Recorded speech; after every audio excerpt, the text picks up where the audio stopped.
Lake Corpus Christi's water supply drops below 10% as drought conditions continue across Texas. The Texas Supreme Court hears arguments over Rio Grande Valley beach closures during SpaceX flights, and regional gas prices are on the rise again. This is South Texas Midday. I'm Rob Boskamp. Thank you for joining me on this Thursday, March 5th. As drought conditions continue across the state, another of Corpus Christi's major water reservoirs, Lake Corpus Christi, is in the single digits. Lake Corpus Christi is at 9.9% capacity, according to the Texas Water Development Board's Water Data for Texas dashboard. It's at 9.9% capacity, which doesn't trigger anything in terms of our drought contingency plan. It doesn't trigger any emergency. It doesn't really trigger any change in what we're doing in Corpus Christi water. But it is a notable milestone. And we know the community is closely watching the lake as a barometer of how we're getting through this drought. And so we wanted to be here today just to acknowledge this, talk more about what we're doing to mitigate what we see behind us, which is a declining reservoir. That was Corpus Christi City Manager Peter Zanoni. He also added the city has shifted reliance from Choke Canyon and Lake Corpus Christi reservoirs to other sources. City Council recently approved about $1 billion for additional projects, such as the Inner Harbor Desalination Plant, groundwater projects in Nueces and San Patricio counties, as well as an effluent reuse project. The city is collaborating with regional partners and state and federal representatives to expedite permits and funding. The man-made lake, about 35 miles northwest of the city, now sits at about 25,000 acre-feet of water out of a conservation capacity of about 256,000 acre-feet. Of Corpus Christi's three area water reservoirs, Choke Canyon Reservoir is 8.3% full. The third, Lake Texana, about 8 miles east of Edna, is at 55.9% capacity.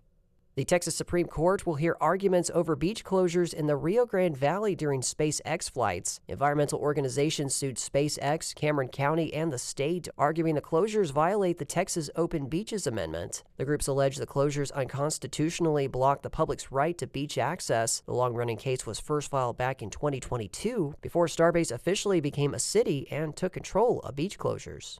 The city of Roma will renovate their water retreatment plant after securing $15 million from the state. The 30-year-old facility will be brought back to its full working capacity of just over 5 million gallons per day. According to the Rio Grande Valley Business Journal, about $9.5 million does not have to be repaid. About $1.7 million will be provided as a zero-interest loan, and the rest will come in the form of a low-interest loan. City representatives told the Journal they estimate the financing structure will save about $3 million in interest cost over time. The project will replace and repair major components throughout the system, from the point where raw water enters the plant to the equipment that delivers treated water to homes and businesses. KEDT is in partnership with the Rio Grande Valley Business Journal. After almost 500 days, the Victoria Department of Safety building is now open. Those in the Victoria area for the past year have needed to travel to Port Lavaca and Cuero to receive or renew their driver's licenses. The DPS office recommends booking an appointment online. Drivers across South Texas are seeing higher prices at the pump. KEDT's Spencer Chiok has more.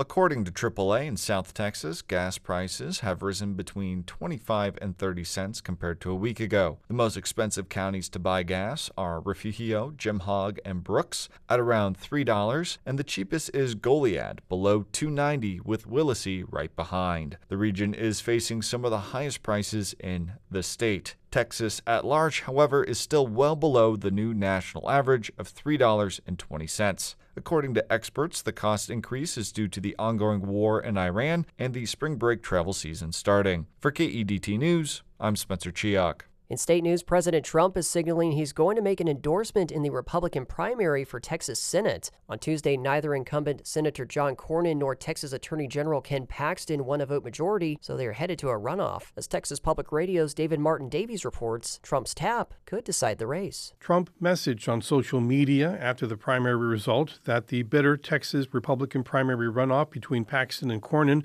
cannot be allowed to go on any longer. Trump said he will soon be endorsing a candidate, adding he will ask the other candidate to step aside. John Taylor is a University of Texas at San Antonio political science professor and says the Cornyn-Paxton runoff could hurt the Texas GOP. I would call it a nightmare scenario for the Republicans in Texas. Appearing on the right-wing platform Real America's Voice, Paxton said no matter what happens, he won't drop out of the runoff. I'm staying in this race. I owe it to the people of Texas. Trump alluded that he's deeply concerned the runoff will hurt Republican chances of winning the general election in November. I'm David Martin Davies in San Antonio. And hot off the heels of the primary election, some votes in the Dallas County Democratic primary might not be counted. KERA's Marina Trahan-Martinez reports that the Texas Supreme Court ordered ballots cast late to be separated from earlier Election Day votes. Some confused voters were allowed to vote 2 hours after polls closed at 7 p.m. A local judge had ordered them to stay open. Then the Texas Supreme Court paused that decision. Attorney Chris Patton is a former Dallas County election judge. He says counting late votes and race results depends on what the Supreme Court does next. Right now, the stay has just put everything on pause, so it could grant a mandamus petition. If that happens, that would mean the extension is invalid and the segregated ballots would not be counted. It's unclear when that final decision will be made. I'm Marina Trahan-Martinez in Dallas. After months of denying he had an affair with a congressional aide, Representative Tony Gonzales admitted Wednesday to the relationship. Texas Public Radio's David Martin Davies reports. The admission came the same day that the House Ethics Committee opened an investigation into Gonzales' conduct, probing if the South Texas Republican had an improper relationship with the staffer Regina Santos Aviles. Questions about the two were asked after Santos Aviles took her own life last September. Gonzales had denied the affair until yesterday when he appeared on the Joe Pags show. I made a mistake, and I had a lapse in judgment, and there was a lack of faith, and I take full responsibility for those actions. Since then, I've reconciled with my wife, Angel. I've asked God to forgive me, which he has. Gonzales is in a runoff against Brandon Herrera for the Republican nomination to represent the 23rd Congressional District. Herrera and others have called for Gonzales to resign. Gonzales says he is not going to resign. I'm David Martin Davies in San Antonio.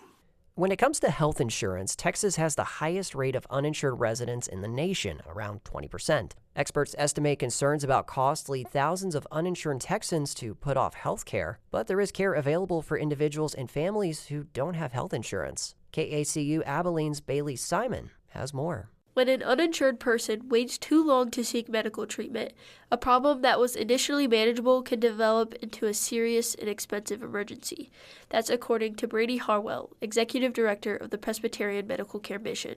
Hospitals, they see patients, they provide care for them without the expectation that that individual is going to be able to cover or pay that service. And so they have to figure out a way in which to offset those losses with those individual patients that can't, pay their bills. Rural hospitals especially struggle to offset the cost of uninsured patients. A recent analysis done by the health consulting firm Chartis shows that in 2025, 46% of rural hospitals in the U.S. operated in the red. And that fact had a profound impact on Texas. Since 2010, the state has led the nation in the number of these rural facilities that have closed or reduced services. Harwell's clinic, the Presbyterian Medical Care Mission, serves Taylor County and 18 surrounding rural counties. Its goal is to give uninsured and low-income patients needed medical care and prescriptions before manageable problems become huge issues. I don't think that enough people know that we are a resource available to folks that are on the uninsured side. Services are available to uninsured individuals who are at or below 3 times the federal poverty level of around $15,000. We definitely don't want to be the best kept secret in Abilene. We want to get the word out to anybody and everyone that needs medical care, needs prescriptions. He says last fiscal year, they obtained nearly $7 million worth of medication for their patients. And being a charitable clinic, the mission can tap into benefits that pharmaceutical companies have specifically for the uninsured. The vast majority of patients can actually have those medications directly shipped to their home. And when that takes place, we charge $0. So they're literally getting months of medications at a time for no cost to them. In total, a visit to the Presbyterian Medical Care Mission costs around $50. That covers being seen by a physician, lab work, and medications. Beyond that clinic, lower-income residents of Taylor County are also eligible for the Abilene Public Health District's Charity Care Program, and the health district has other state-funded programs available to residents who do not live in Taylor County. Carrie Waller is the Director of Nursing at the health district. We do live in what's considered a family planning desert. She says many women who don't know where to start with family planning or can't afford birth control come in for help. One of our more popular clinics is our women's clinic and our STD clinic. and it is because the care is not available anywhere else. STD services are accessible through the Charity Care Program. Those above its income thresholds can still get services for a $25 copay. Abilene's Public Health District also provides breast and cervical cancer screens through the Healthy Texas Women's Program, plus family planning services to eligible patients aged 15 through 44. This state-funded program is slightly more selective, but Waller says there's also an affordable self-pay option for patients who do not qualify for free care. We're going to work you up as a case, regardless of whether you're insured or uninsured. Abilene's Health District offers several other services, like immunizations, laboratory tests, and dental care. And it's not just this area of Texas where free or low-cost health care is available for the uninsured. The statewide website, 211texas.org, provides patients with a list of medical options available to them by zip code. To get an appointment set up, most clinics will ask patients to provide a pay stub and some type of proof of residence or ID. I'm Bailey Simon in Abilene. Research from the University of Texas Rio Grande Valley is connecting blood pressure fluctuations with long-term brain health. The School of Medicine at UT-RGV shared research that reveals how daily fluctuations in blood pressure may impact long-term brain health. If we are able to have a better understanding of the connection between the two, then we are going to be able to make an impact by having better preventive strategies. That's Dr. Jesus Melgarejo, a neuroscientist at UT-RGV School of Medicine. He highlights how controlling blood pressure is crucial in preventing cognitive impairment and dementia. The Rio Grande Valley has one of the highest dementia rates in Texas, nearly double the national average. That's driven by risk factors such as cardiovascular disease. You can hear the full story on yesterday's episode of South Texas Midday, or check out our website, kedt.org. And it's time to play ball. Nueces County has completed its renovations to the Oil Belt Little League Park. The grounds now have better lighting, new storage areas, restrooms, and a refurbished concession stand. The park is home for Oil Belt Little League and the Little Miss Kickball program. It serves more than 800 kids a year. And that is the latest news and information on South Texas Midday. I'm Rob Boskamp. Your community arts calendar and more is on the way.